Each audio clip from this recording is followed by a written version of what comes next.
Emily, Jackie! how are you doing? I'm so good.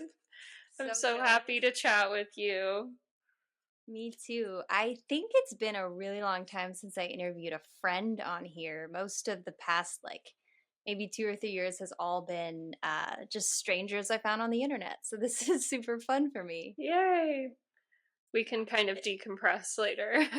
Yeah, absolutely. For those listening, Emily's a really good friend of mine. We met through working in the lovely service industry where so many annoying and exciting things happen all at once. But yeah, Emily's really into tarot, and I'm really excited to get to talk to her slash you about that. It's always funny when I'm talking to the people listening and to you at the same time. So Yeah, just dual conversation going on. I'm here for it. Yeah, so Emily, do you want to give the listeners like a little bit of background about who you are and what you do and like feel passionate about, etc.? Totally. Yeah. So my name's Emily. I use the name Empress Emily for my tarot business, and I really have gotten that name from the Empress energy, which is she's a divine nurturer. She is connected to nature. She reinforces the idea of oneness and connectedness and illuminating another's inner light by shining her own inner light. And I really resonate with that idea of just through your own healing process being a helpful hand to somebody else and guiding them along their own healing journey. Not only does it sound good with Emily, but I really feel like it fits like what I truly believe tarot can do for people.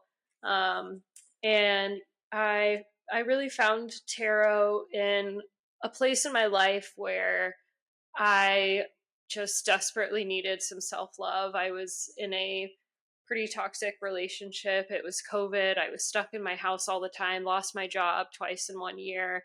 And really through like TikTok and social media and like getting into witch talk, I found all these like magnificent, like super intuitive readers and started getting readings from other people. And one person in particular said she thought this was something I should try. And so I bought a deck and integrated it into my writing every single day and just fell in love. And I love doing it for myself. I find it very therapeutic, but I knew right away that this was something I wanted to share with other people too.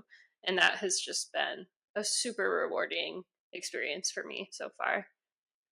That's really, really awesome. I've always been very curious about tarot. I know my Kaylee really loves watching different tarot videos on TikTok and stuff. So I'm always really curious. So I'm excited to hear more other than conversations we've already had, but it's gonna be cool. I feel like it's one area that I haven't really had conversations about on this podcast with. So that's gonna be fun.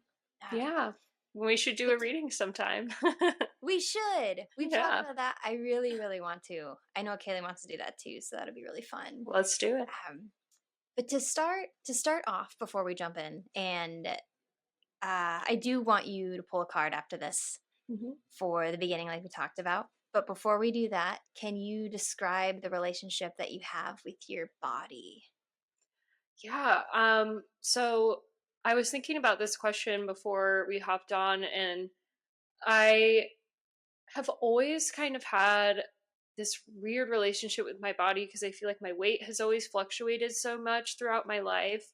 Um, I've always been kind of petite, but like I just have these really intense like swings, and so I feel like while I don't like weigh myself every day, like I've paid a lot of attention to like the changes happening in my body. And I think I struggled with a lot of insecurity as a young person and had acne way younger than a lot of people experienced and was, bullied for that. And societally felt a lot of pressure to like be small, be slender and skinny. And sometimes went about that in unhealthy ways. But really through sobriety, I feel like, and finding yoga, I have become so much more in tune with my body and appreciate it as um, an intelligent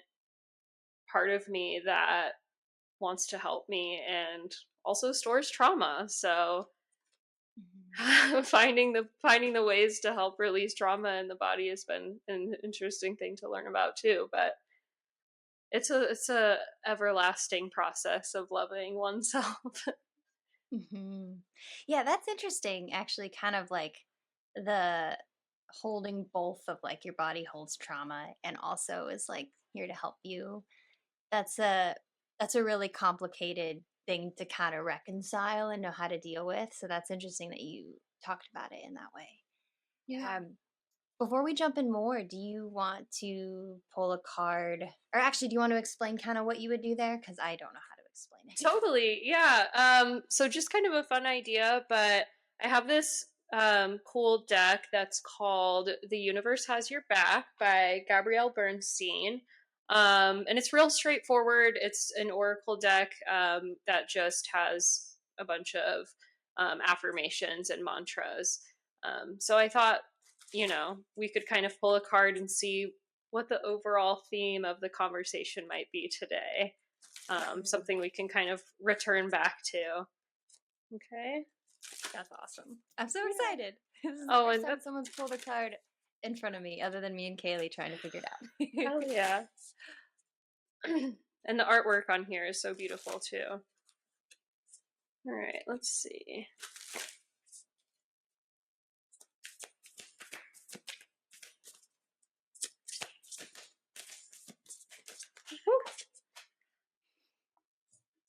Okay, so this is really sweet. We have when I think I've surrendered, I surrender more. And then I have another one that fell out too that says, I let go of the shadow of the past by seeing someone for the first time with the eyes of love.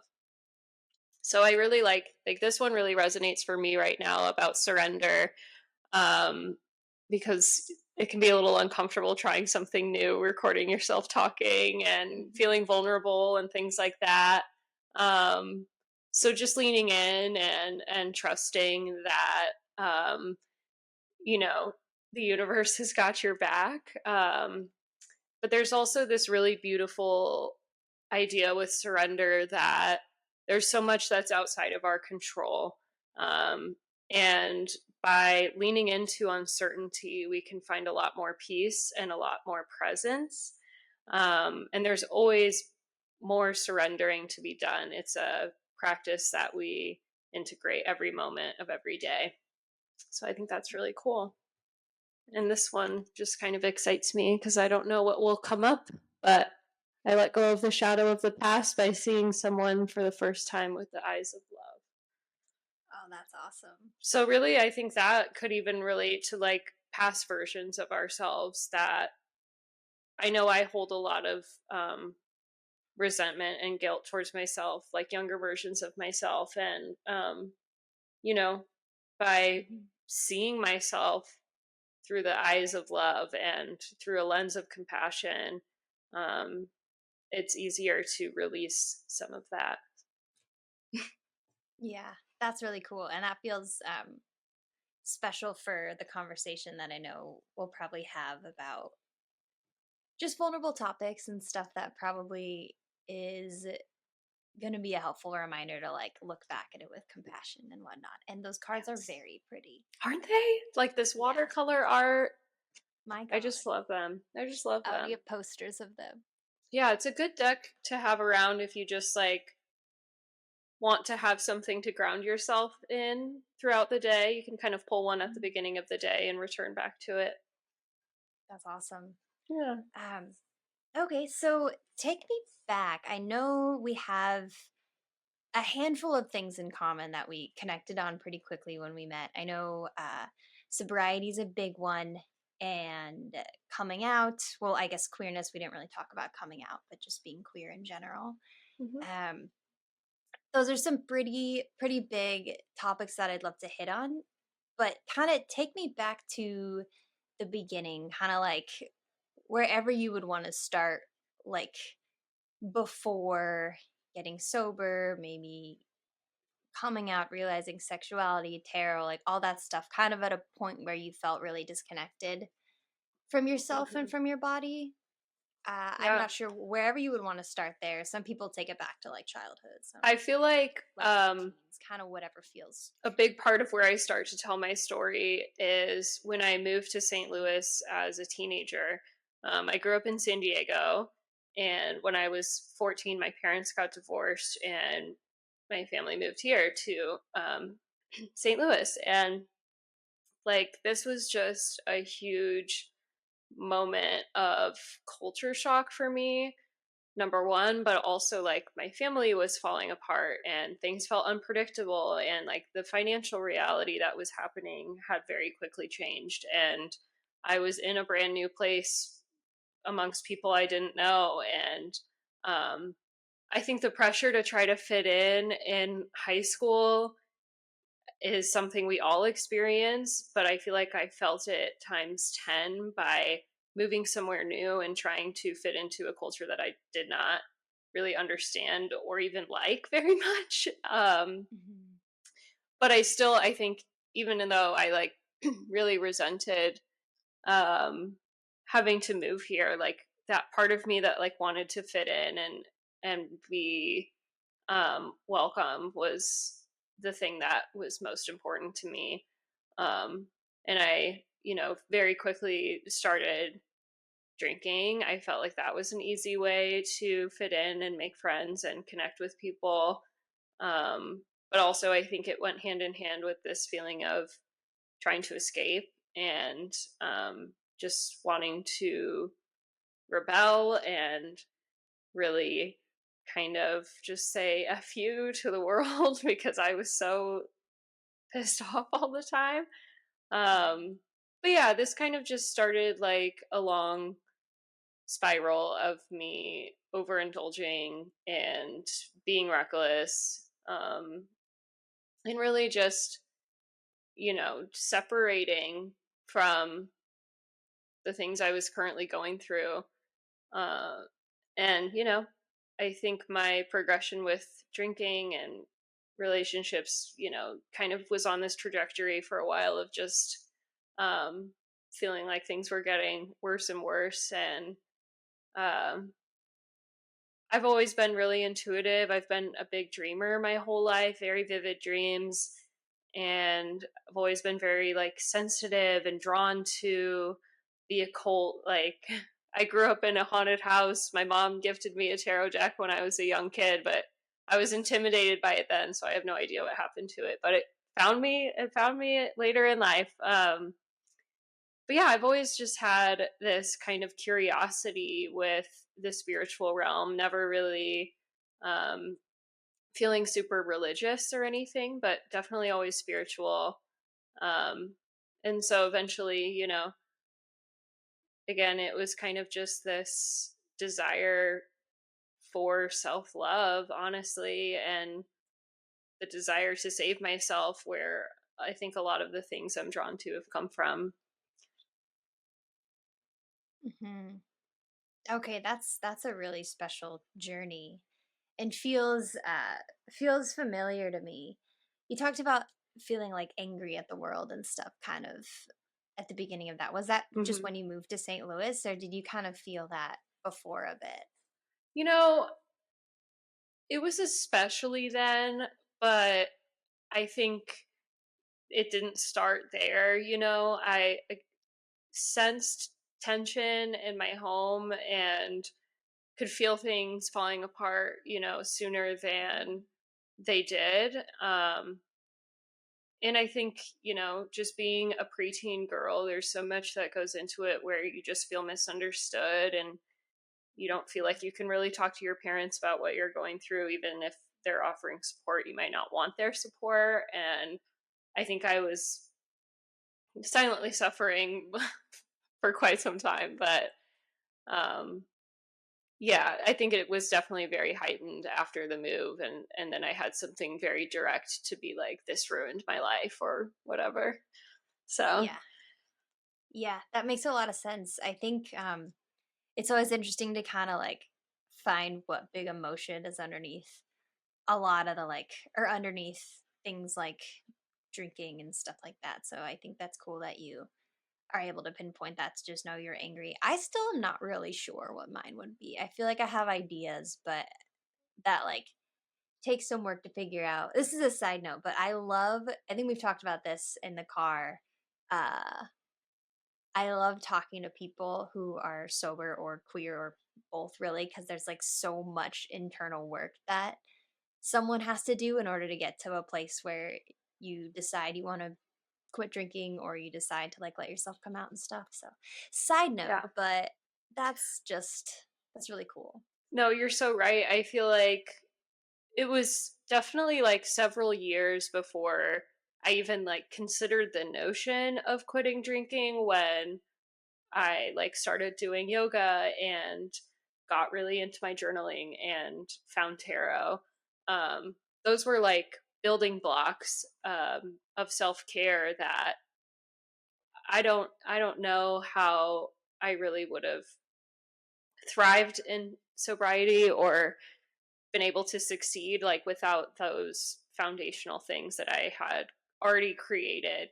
Um, so they were kind of the things that helped get me there and helped me stay there too. Okay. So, when you got really into drinking and when that kind of started to be like a big, I guess, like strategy that you'd use to kind of deal with the hard feelings and whatnot, uh how how do you feel like your like connection to your body was then? Like, did it feel like something you ever thought about, or was it kind of just there going through the motions, or what did that look like? Yeah, I feel like I was honestly like pretty dissociated, honest, like if I'm thinking about it. I don't remember having like a strong connection to my body. If I did, it was like, through some lens of judgment probably.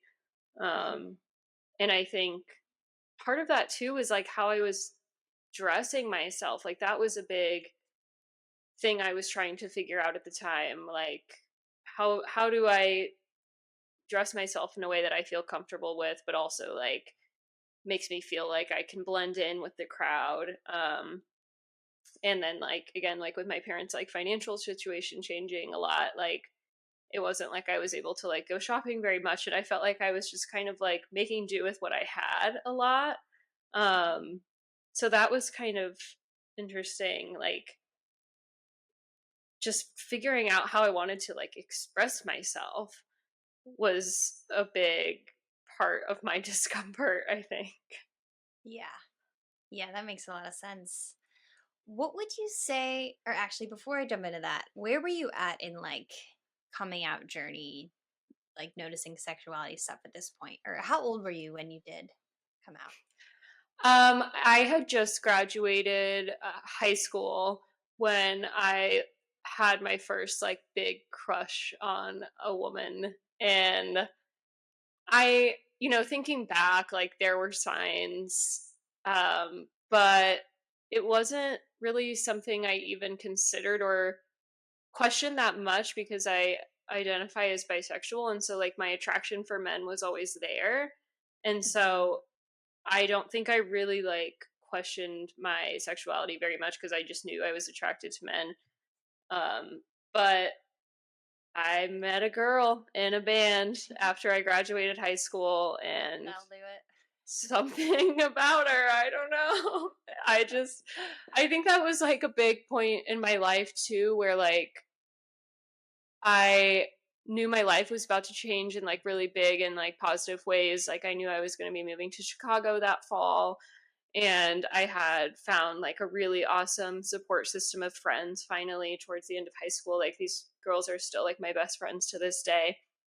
And so I feel like there was like a lot of like support around me to kind of help me feel comfortable, but also like I had a lot of hope for the future and like this part of my life, this, being in high school and not feeling like it was ever going to end was finally Mhm. over. And I feel like something about that transition just helped me like really recognize who I fully was.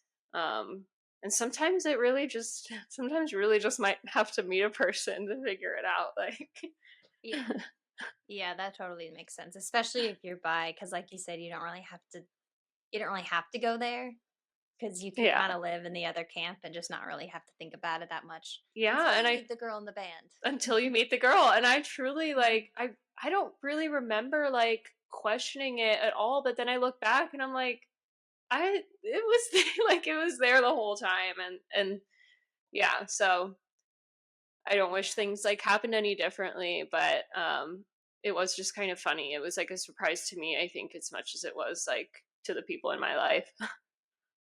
Was there ever like trouble accepting yourself that way, or did you kind of just grow up knowing that that was okay? I definitely like grew up in a household where like this we support people of all kind, and like yes, like being gay is absolutely okay. And my little brother is gay and came out like probably in elementary or middle school, like very young. So he was like out and openly gay the whole time I was like growing up too. And so like I definitely never questioned whether or not that would be like an okay thing in my home. My mom's a social worker. She worked with trans and homeless youth when she was living in Pasadena when I was young. Um, so that's just like I always knew that would be all right, but there was still Okay. kind of like a interesting experience where because it wasn't something that like I had ever expressed about myself, like I did feel like there were certain expectations about me as a woman really to like you know what I mean? I think my family kind of expected like, oh, you'll go find a man and get married and start a family and do all these things. Like I don't think they saw it in me. And so there was just that element of like surprise. I didn't fear like not being accepted, but I did kind of fear like not being understood maybe or validated, I suppose. Yeah, that makes sense. That makes perfect sense. Like, we talked a bit about kind of my story in the car with it on how, when I say in the car, we went floating and it was the first time I ever went floating. It was great. Story to be continued at a later date.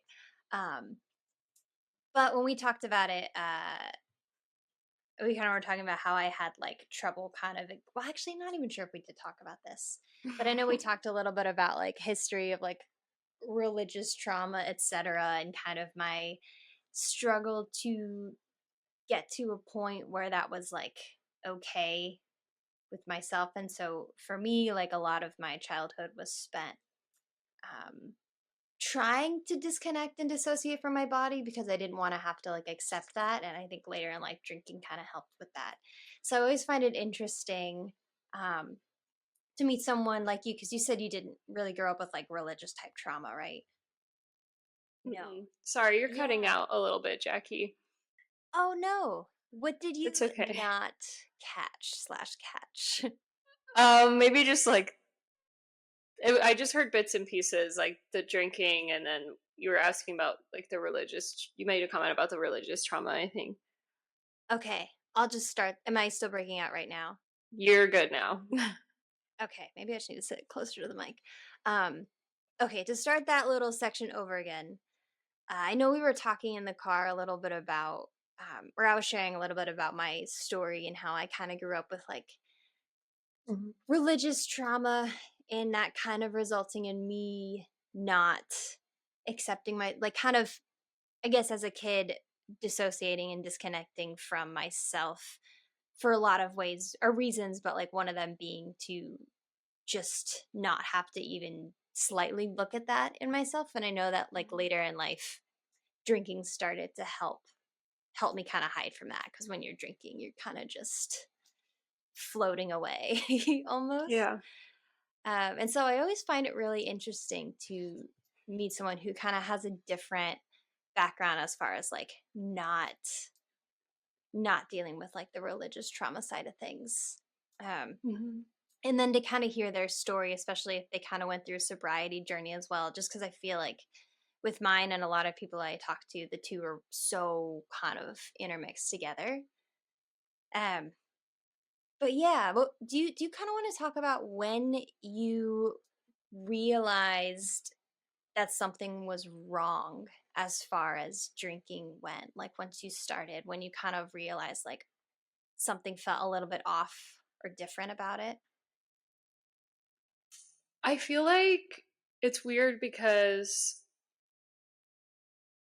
I don't know if I ever really like felt like it was right necessarily. Like when I think back, I'm like, oh my gosh, I had all of these like scary moments where I was, you know, getting myself into so much trouble and um upsetting myself, upsetting other people, and I look back at that and I'm like I didn't have like an inkling of a suspicion that like that was something I should look at.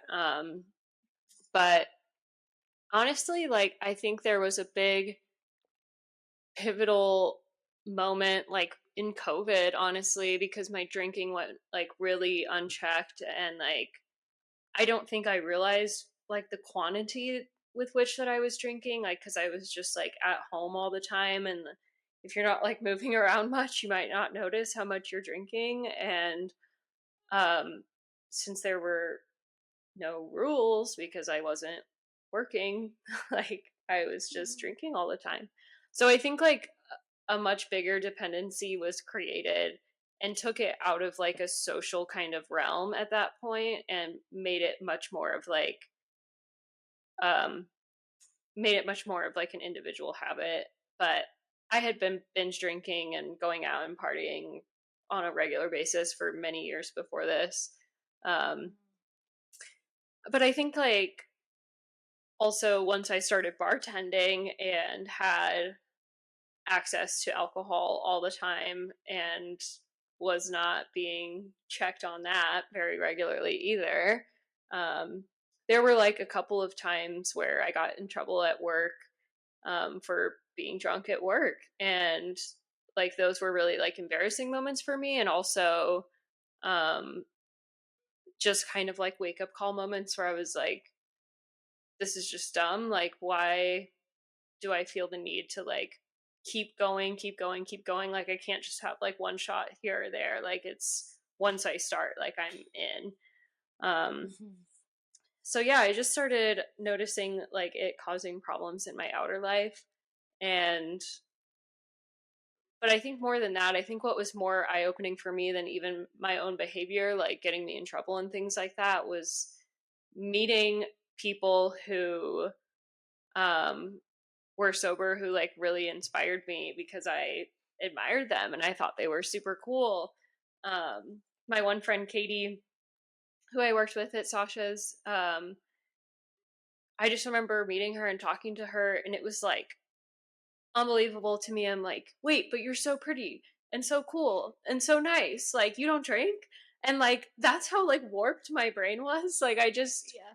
it was nothing I ever like considered. And so like I think just like being around certain people who helped open my eyes to the fact that like this could be like a serious like lifestyle choice that would feel really good. Um I don't know. And now people tell me that before I actually quit, like they remember me talking about wanting to get sober when I was drunk, and I'll be like, "What? I said that?" Whoa. Yeah. That's kind of crazy. Yeah. Yeah. I think finding other people who are sober who like feel relatable is so helpful. I'm trying Mhm. to remember uh if I knew anyone like that. I think like the main people that I knew when decided to stop drinking that were sober was an author I really liked, that I was like, if she could do it, I could do it. And now I see people like friggin' Anne Hathaway or Blake Lively, and I'm like, these people are sober, and that's the coolest thing ever. I know. Um, And I think like just my mindset about sobriety at the time was very much like the only people who choose that for themselves are like they've got a problem. They're like in rehab mhm. and AA and all these things. Like that's what I think my head thought about sobriety. But I just remember like asking my friend Katie one time. I was like do you ever think you could drink again? And she was like, dude, I don't want to. And Mhm. that like was mind blowing for me. I'm like, oh, like it's not always like a I'm not allowed to type of thing. Like it's like it was something that was taken away from you because you didn't couldn't handle it, but it's an Mhm. active choice that you make because you value the betterment of your life. Yeah. Yeah. I think like I don't know. I think one of the hardest things for me to kind of get through in my head when I decided to stop was just like the concept of like knowing that something that I could like never ever do again. Just like this finite decision. Like it seemed like people who quit drinking, like there was so much, I want to say stigma, but also it just seemed like the most intense decision that you can't go back on, or else you are this horrible, terrible person who relapsed. And it's like in the movies and all this stuff and books about it. And it just felt really scary to make that decision because I was so afraid of like going back on it accidentally or just changing my mind and it just going just complete bonkers, for lack of better words. Do you So ever that have nightmares about drinking and then wake up and there's like this huge sense of relief because it wasn't actually happening? I feel like I did around the time when I stopped. I know I haven't recently, but I think that first year, it feels like a blur because I quit during COVID as well. And Hmm. so it was just, I mean, very chaotic, very chaotic year, but Yeah. I'm pretty sure that I did. Do you have those a lot? Yeah, I get them semi frequently, and they're always like some of my most vivid dreams and some of my like scariest dreams where I'm like coming out of a blackout and all these people are like telling me about all this screwed up shit I did, but also just this idea of like there was one where like I just had a glass of wine and immediately regretted it. And yeah, I woke up and I was like, I don't really even know if there's like a deeper meaning to this other than just like it's just a nice reminder that I'm doing the right thing and like my mind is playing out these scenarios where if I did just like have a glass of wine, like all the progress I would have put in would be gone. And I'm so glad I didn't take that risk, you know? Hmm. So Yeah. it's a nice reminder that like I'm not missing anything. Yeah. What was your journey in deciding to stop? Like at the beginning of it, was it really, I don't know, like was it a really, really tough decision that you kind of went back and forth with? Or like what did that journey look like? I had decided to do dry January a couple of years ago and I did a really good job. I think I made it like 28 days or something. I don't know if I did the full like 31, but I didn't drink for most of the month. And I felt like in that period of time, it was just really cool because I just decided to kind of like hang out in my bedroom a lot. And I was like doing yoga, I was writing, I was just kind of like spending like really intimate time with myself that helped me feel like really grounded. And I think those were like some of like the earliest TikToks I posted where it was during dry January, that first go around. Um, and I think, you know, what kind of led me to choose to do that was I do think like people in my life started getting vocal about my drinking and I felt a little bit of pressure, but also I was really curious because I had met all these people who lived that lifestyle and I just started having this nudge. So I did a couple of like shorter periods of time like that. Like I think I did that first dry January and then didn't even attempt it again until the following January. Um, it was kind of a quick process, honestly, Mm. because I ended up going to Peru to do the ayahuasca journey. And one of my like main intentions going down there was that I wanted to quit drinking, and what I really wanted was this like immediate feeling of um relief. Like I just didn't want it at all anymore. And I was hoping it would be some like magic potion that would just take it right out of me. And it was not like that. But I did have to like quit drinking in preparation to going down there, and I couldn't drink the entire time I was there. But one of the first things I did when I left was go have a glass of wine. So I left that experience and was really frustrated because I did still want to drink and I did still like crave it very intensely. And I, kind of I feel like gave up on the idea for a minute, but I went there because I knew I wanted my life to change so badly and I wanted it to change so drastically. And so at that point, like, I feel like I was really ready for certain sacrifices to happen. But yeah, I came back from Peru and my life was essentially exactly the same as it had been. And I continued drinking and partying and doing stimulants and just getting really fucked up for 6 more months until I really felt like not only did my body feel like crap and like mentally I felt terrible and and just overall just I just felt dreadful, honestly. I just felt sick. Um but I also like evaluated the course of my life and I was like I did this big scary thing because I wanted my life to change and nothing has changed. Like I have to do something drastic. So it kind of happened after that. I did another dry January. Um and I had this ski trip planned in February that I was just like, it's still really early on. Like, I'm not sure if I'm ready to like pull the trigger just yet. So I kind of let myself drink on that trip. But I got really, really sick. I was sick like the whole time we were there. And then I quit the day we left the trip. And it's now been like 18 months since then. So, Wow. yeah. I was watching your TikToks, and I remember you talking about that uh, after your ayahuasca and you getting sick. And you said that it seemed like your body was like rejecting it. Yeah. I It's really insane the way that ayahuasca works with your body.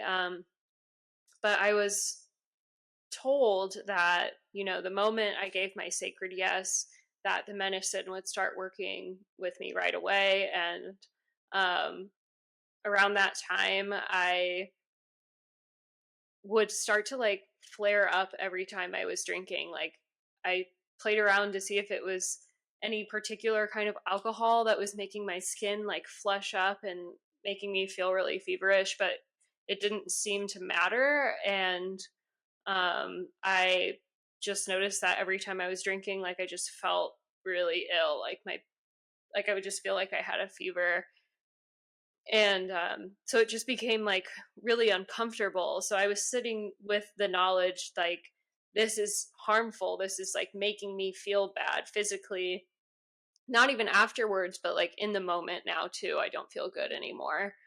And so that was kind of happening beforehand. And I really do feel like it was just my body trying to tell me like this cannot be a part of our life anymore. Hmm. Wow. Yeah, that's cool. I kind of love that concept of like your I mean, it sucked cuz you got really sick, but like your body like rejecting that kind of thing. It's like I don't know, I'm really into the idea that like our bodies are really wise Hmm. and that they have like we have everything we need already. Hmm. Um and that our bodies know things sometimes before like our minds do and things like that, and so that just felt very on the nose and interesting. And like I don't know, I went on this big kind of research mode after I quit drinking to help myself not drink again by like finding out all the terrible things that alcohol does to your Mhm. body, Yeah. about like what it actually is, and it is horrifying. For anyone out there who needs to hear it, it's literally poison. So, Yeah, one of the first books I read about sobriety was Quit Like a Woman. And yes. it was suggested to me by my friend Katie, who I was talking about earlier, who was like that first person who inspired me. But she knew that I was attempting my very first dry January and said, "You should read this book." And so I started it then. And yeah, it's kind of empowering, like reading all of these just like facts and statistics, and the way that, like, you know, the alcohol industry was really like pushed on women, um like as a marketing tactic to make them feel stronger and more independent, and like things like that, and nothing could be farther from the truth. So it's all just been a big lie all along. But yeah, Yeah. all the facts about the havoc it wreaks on your body, and the fact that it's linked to 7 different cancers, and All the fun oh, stuff. these things that just get really hard to ignore. Yeah. All the things they don't tell you when you buy a shot. I think I have that book right back there. So there it is. Yep. I love that book so much. That book and We Are the Luckiest. Let me grab them so I could show the video. Hmm.